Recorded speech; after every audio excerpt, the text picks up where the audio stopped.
What's up, gamers? Let's talk about Destiny. Apparently I already recorded this video, but the last 10 minutes of the video were absolute darkness. So let's just re-record the video.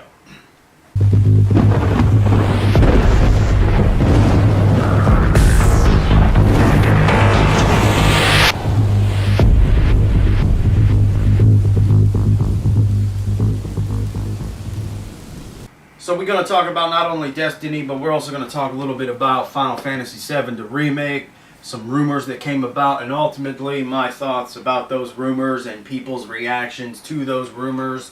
Whether or not the rumors are factual in any facet that thereof, I don't really give a shit, but nonetheless, we will still talk about the reactions of the idiocracy of retarded gamers. But first off, let's touch on Destiny, alright, ladies and gentlemen?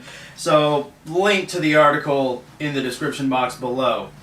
So, Kotaku ended up writing an article about Destiny. You know, the whole microtransactions that came out that can basically, you pay, at the time, I don't know if it's still the same price tag, it was $30, $29.99 to buy a boost to boost your character of any class up to level 25. Ultimately, Kotaku iterated, or at least the writer of said article, iterated to the greater gratification that there's really nothing wrong with that. There's also nothing wrong with cosmetic DLC, but ironically, he kind of says there is something wrong, but at the same time there isn't something wrong, so he's like defending it within of itself.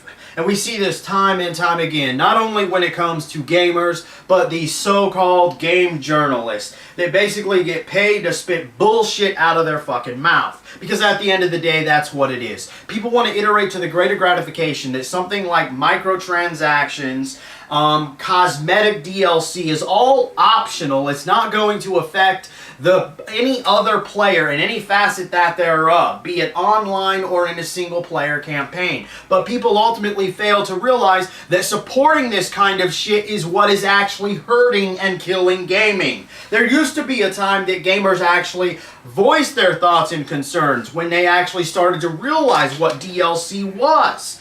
But because it's starting to become the normal thing, less and less people are doing it, and we get more fucking retarded companies, so-called game journalists, that also jump on the bandwagon of defending the idiocracy of microtransactions and cosmetic DLC.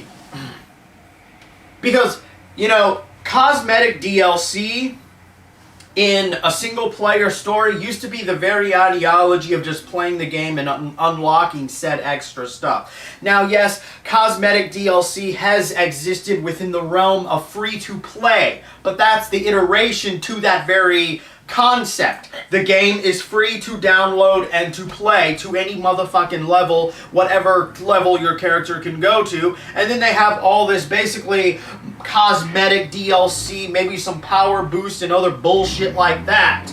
That makes sense because that's how those types of games make their motherfucking money. A paid game that you pay $60 for, ladies and gentlemen, does not need cosmetic DLC. Whether that is an online gameplay or single player campaign. That's the kind of shit that should be in the game already that you can unlock, be rewarded for actually playing the motherfucking game.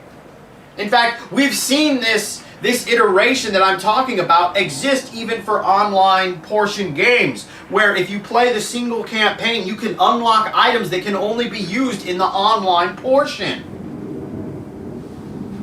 And yet, time and time again, we see gamers sitting there making excuses for this loaded bullshit.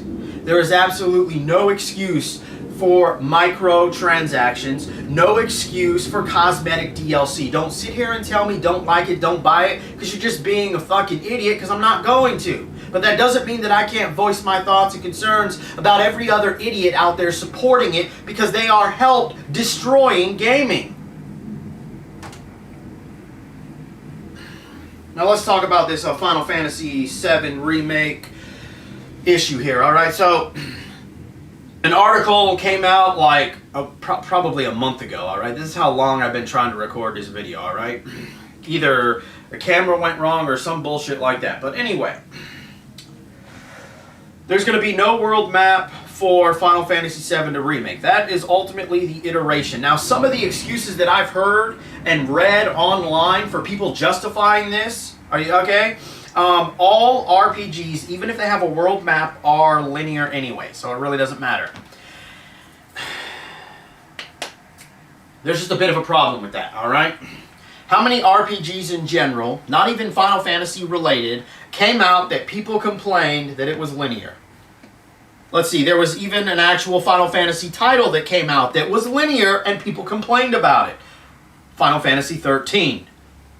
And pretty much the entire fucking series of Final Fantasy XIII. Because I don't give a shit what anybody says. You being able to teleport or use a teleporter is not open world. The very idea behind the map is to die. And see, this is the hypocrisy and the stupidity of gamers, alright?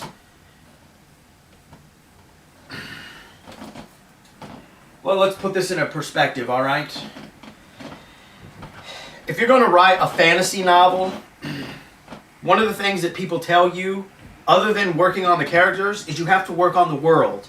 You have to work on the world that the characters live and breathe in. And as the reader of said novel is reading what these characters are doing within this world, describing what they're doing, where they're going, and how the very cosmetics of the world affect the individual or the characters or the very policies created by people of said world. Classic world building here, ladies and gentlemen. To further dive the player into the world and more into the characters and into the story. That's the very concept of what we're talking about when we get into the realm of world building. Now, we already know when it comes to, at least for example, RPGs, their focus is pretty much the story. Not everybody likes turn-based combat system. Some people don't even like RPGs in general, regardless of their combat system, tactics, action, or otherwise.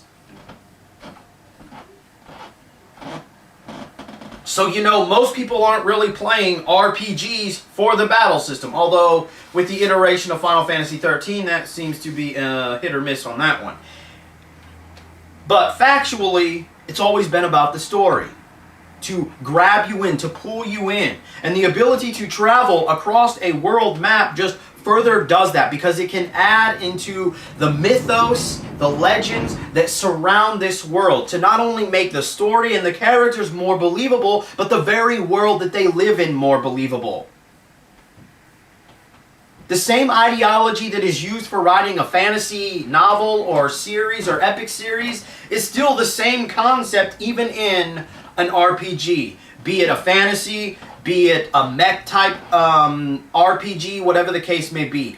Add to the world building. Now, there's nothing wrong with linearness, alright? Linear games basically iterate to getting to the point, from A to B, with little to no sidetracking. There's nothing wrong with that. But it's just kind of ironic when we have gamers out there that complain about another game that isn't open world, that's linear, but yet a favorite game of theirs, a staple game, a popular game, is getting a remake, and it might be linear. It gets a pass. Do you see the hypocrisy here, ladies and gentlemen? We have a bunch of gamers making excuses. And that's what it is. They have no problem bitching about one thing, but if it comes to something they enjoy, that they like, they will defend it with all their retarded honor. Because at the end of the day, they don't care about a quality game. They don't care about a quality story. They don't care about a quality world. They don't care about quality characterization. At least in the realm of an RPG, because you don't need a lot of those elements if you're playing like an FPS. Because that's where more focus is on the gameplay rather than the story. That's why pretty much all FPS stories are shit.